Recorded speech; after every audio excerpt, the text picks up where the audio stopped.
Мале, че добре, че дойдохме във вас. Не знам, какво щяхме да правим до сега. Да, човек, наистина беше много страшно. Аз отначало не ти повярвах, обаче... Да. Ти ще умреш. Чуваш ли го? Да, какво е това? Ами пак това шептене. Човек, пръстена!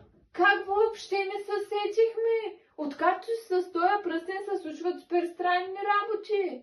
Човек, па да не говорим, че го намерих и в кутия пред вратата ми. Трябва да унищожим този пръстен. Айде да го хвърлим през терасата.